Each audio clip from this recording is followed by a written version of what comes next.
Major Mohammad Ali Shah साहब, आपको क्या लगता है? ईरान की प्रॉक्सी माना जाता है हिजबुल्लाह को, हमास को, हुतीस को, और तीनों से ही इजराइल की जंग हो रही है। लेबनान से तो अब सीधे फ्रंट पर जंग हो रही है, हमास से चली रही है, हुतीस भी इस जंग में बने हुए हैं। इजराइल की मदद करने के लिए, इजराइल की हिफाजत करने के लिए अमेरिका उसके साथ खड़ा हुआ है। जंगी तैयारी उसे सप्लाई करने की तैयारी हो रही है, हथियार सप्लाई किए जा रहे हैं इजराइल को लेबनान से हिजबुल्लाह से लड़ने के लिए। ईरान हिजबुल्लाह के साथ है और हमास के साथ खड़ा हुआ है। आपको लगता है कि इसमें फर्क करना अब मुश्किल होगा क्योंकि दोनों तरफ से सपोर्ट मिल रही है? आपने बिल्कुल दुरुस्त फरमाया है शबनम जी। जी हाँ, अब यहाँ पे दोनों तरफ से सपोर्ट मिल रही है। सबसे पहले तो मैं आपका शुक्रिया अदा करना चाहूंगा कि आपने मेरे को अपने शो पे बुलाया, आपने दावत दी और यहाँ पे इतने सीनियर, इतने अच्छे पैनल्स के साथ इनको देख के सीखने का मौका दिया आपने शुक्रिया मेरे सर। को। देखिए, मैं ये कहूंगा कि जी कि इजराइल और लेबनान के बीच में तनाव बहुत पुराने हैं। दरअसल 1948 में भी तकरीबन 1 लाख लोग डिस्प्लेस हो गए थे। फिर तकरीबन 20 साल बाद 1968 में जब लेबनान ने 1968 में एक तकरीबन 12 passenger flights aircraft, civil aircraft को गिराया था। फिर 1972 में म्यूनिक ओलंपिक्स हुए थे। तो उस टाइम पे म्यूनिक ओलंपिक्स के बाद 1973 में जो इजरायली स्पेशल फोर्सेस थे, उन्हें डिस्गाइज करके, वेश बदल के उन्होंने 3 फलस्तीनी गुरिल्ला को मारा था बेरूट के अंदर। वो रिटेलिएशन था क्योंकि इजरायली एथलीट्स की किलिंग हुई थी 1972 में म्यूनिक ओलंपिक्स में। और इजरायली और जो पैलेस्टीनियन गोरिल्ला थे, उन्होंने रेड किया था इजरायली मिलिट्री के कैंप्स के ऊपर, जो उन्होंने टारगेट बनाया था लेबनान के अंदर। इंटेंसिफाइड 1970s की बात है ये। और उसमें फिर लेबनान से कई लोग बाहर फरार हुए। फिर 1978 में इजराइल ने इन्वेड किया साउथ लेबनान को और एक सेटअप किया, एक नैरो ऑक्यूपेशन, एक जोन वहां पे सेटअप कर दी थी। और फिर 1982 में दोबारा फिर से इजराइल ने इन्वेड किया लेबनान में और बेरूट में, और एक ऑफेंसिव लॉन्च किया था जो कि टिट फॉर टैट हम बोलेंगे कि भाई अदले बदले की लड़ाई। और 10 हफ्ते का सीज हुआ था। 10 हफ्ता, जो कि बड़ा लॉन्ग, तकरीबन 2.5 महीने आप मान लीजिए उसको। फिर 100 से ज्यादा सिविलियन फलस्तीनी रेफ्यूजी कैंप से। देखिए क्या हुआ था कि 1982 के टाइम की बात है, तो एक मेरोनाइट कैथोलिक प्रेसिडेंट थे जिनका असैसिनेशन हुआ था एक कार बॉम्ब के अंदर के ऊपर।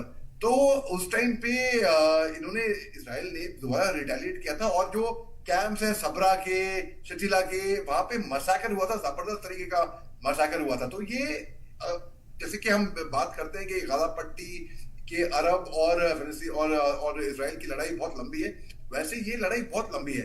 और अब आपका बड़ा दिलचस्प सवाल है कि क्या, और बहुत ही दिल दिलाने वाला सवाल भी है, कि क्या इजराइल लेबनान का वो हाल करेगा जो इन्होंने गाजा पट्टी में किया। गाजा पट्टी में जो प्रेसिडेंट अब्बास, उन्होंने बोला है कि गाजा पट्टी में अब कुछ नहीं बचा, वहां पे सेटलमेंट रहने की बहुत टाइम लगेगा। तो मैं अगर तस्वीर करूं कि हम कहते हैं कि इंसान मून पे गया था एक टाइम पे, तो अगर वैसा कुछ, क्योंकि खाक बदल गया है गाजा पट्टी बिल्कुल। और 7 अक्टूबर को नेतन्याहू ने भी कसम खाई थी, उन्होंने वो पोच किया था कि वो हमास को रबल में, मतलब खाक में मिटा देंगे बिल्कुल। उस आग में उन्होंने 41,000 से ज्यादा सिविलियंस, जो कि ज्यादातर खवातीन, बुजुर्ग, बच्चे, निहत्ते, मजलूम, लाचार, मजबूर लोग थे, बच्चे, उनको खात्मा किया। 17,000 से ज्यादा वहां पे बच्चों का खात्मा हुआ गाजा पट्टी में। अब लंदन में 17 सितंबर की शाम को दुनिया चौंक गई थी कि भाई ऐसा साइबर अटैक भी हो सकता है क्या, कि वॉकी टॉकी पेजर के जरिए, यानी कि कहीं पे भी कोई भी महफूज नहीं है।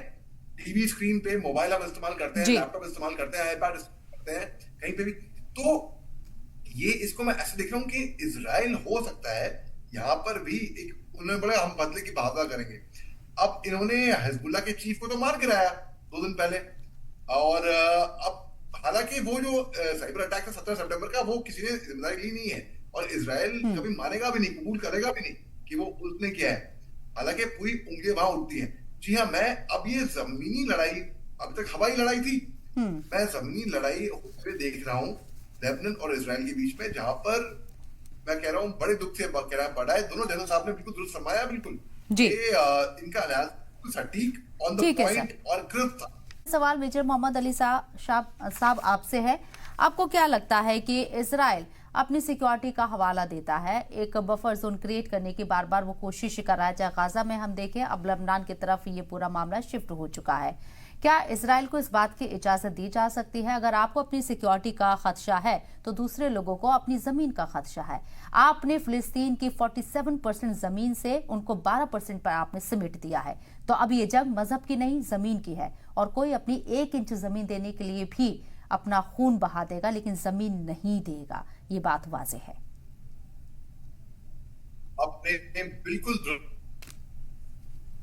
दुरुस्त फरमाया है शबनम जी। देखिए, ये जो लड़ाई जमीन की लड़ाई थी, एक्चुअली वहां से शुरू हुई थी, ये मजहबी लड़ाई में शुरू हो गई, तब्दील हो गई। उसके बाद वापस, अब जैसे आपने बिल्कुल दुरुस्त फरमाया कि वापस ये जमीन की लड़ाई शुरू हो गई। तो ये तकरीबन 100 साल की जंग चलती हुई आ रही है। और डबल स्टैंडर्ड्स अगर हम रखेंगे कि अगर हमारी सेफ्टी है, हमको देखनी है, अरे औरों को भी तो अपनी सेफ्टी देखनी है। अभी 1982 में क्या हुआ था, तकरीबन 1500 इंस्ट्रक्टर से ईरान रेवोल्यूशनरी गार्ड के, इन्होंने इस्टेब्लिश किया था ये एशियाई मुस्लिम आर्म्ड ग्रुप हिजबुल्लाह लेबनान के अंदर, के काउंटर करेंगे ये इजरायली इन्वेजन को। ये 1982 की बात है। ये 1983 में क्या हुआ, जो इजराइल जो है वो सेंट्रल लेबनान से वो पुल आउट हो गया, और उन्होंने मगर फोर्सेस रिटेन करी अपनी साउथ के अंदर, साउथ लेबनान के अंदर इजराइल की फोर्सेस थी।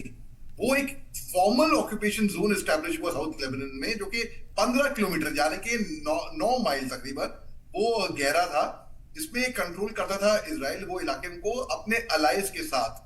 अब हिजबुल्लाह ने वापस एक गोरिल्ला वॉर वेज किया था इजरायली फोर्सेस के खिलाफ। अब 1993 में इजराइल ने लॉन्च किया जुलाई के महीने में ऑपरेशन अकाउंटेबिलिटी, जो कि एक हफ्ता तकरीबन 7 दिन चला था। वो एक अटैक था, एक मिलिट्री ऑपरेशन के तौर पे, जो कि फोर्सेस जो लेबनानी की जो फोर्सेस अगेंस्ट लेबनान इजराइल ने लॉन्च किया था। ये फिर इजराइल ने बोला कि भाई इनका जो मकसद था वो था स्ट्राइक करना डायरेक्टली हिजबुल्लाह के ऊपर, और उसमें कोलैटरल डैमेज तो जाहिर सी बात है हर जगह पे होता है। हमने गाजा पट्टी का कोलैटरल डैमेज देख लिया, उसको वो कोलैटरल डैमेज कहते हैं नेतन्याहू।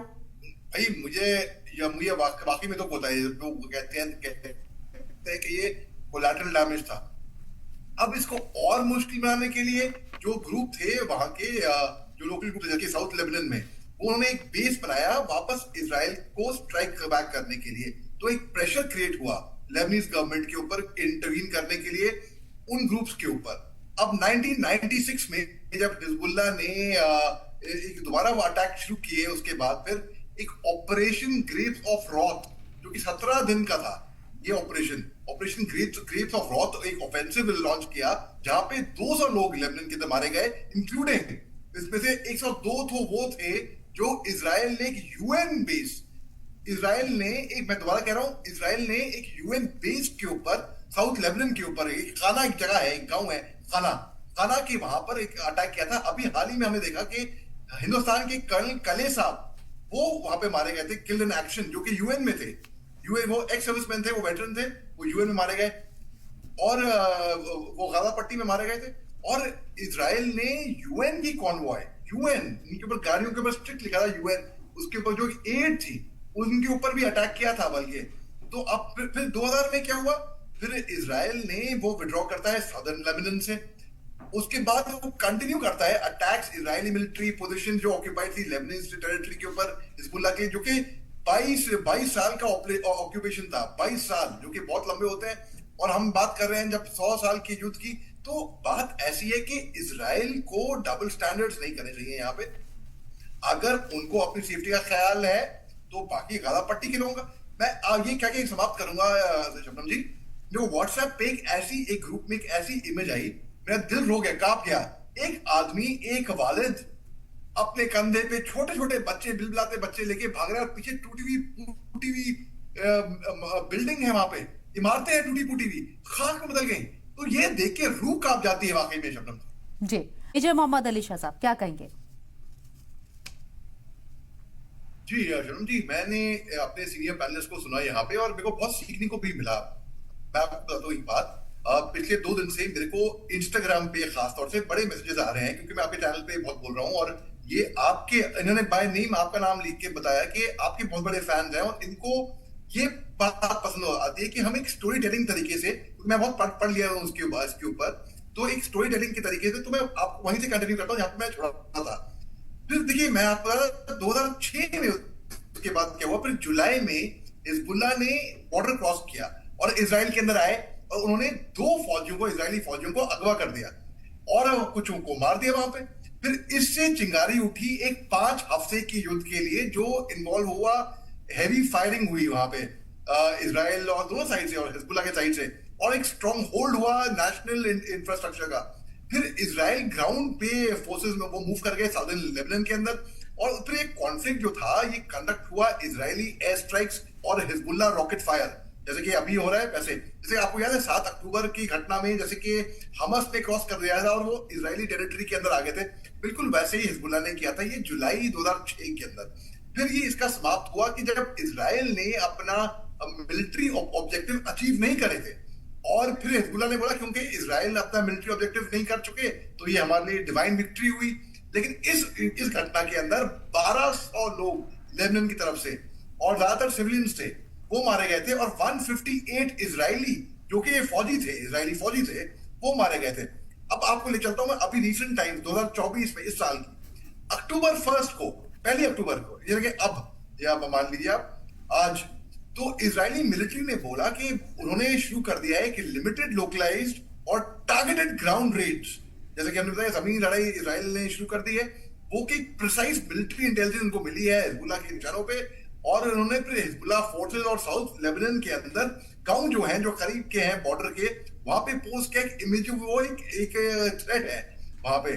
तो इजरायली कम्युनिटी जो है वो नॉर्थ इजराइल की, इन्होंने काफी एक बहुत तगड़ा ऑपरेशन लॉन्च किया है और कहा है कि जो एयरफोर्स है वहां की और जो आर्टिलरी है वो सपोर्ट करेगी इनके ग्राउंड फोर्सेस को प्रिसाइज स्ट्राइक्स के अंदर। और मैं ये कह के यहाँ पे समाप्त करता हूँ सबने, बहुत अहम बात अभी बताने जा रहा हूँ। देखिए, आज की तारीख में लेबनान का मुद्दा बहुत गर्म है, हर चैनल, इंटरनेशनल चैनल कवर कर रहा है।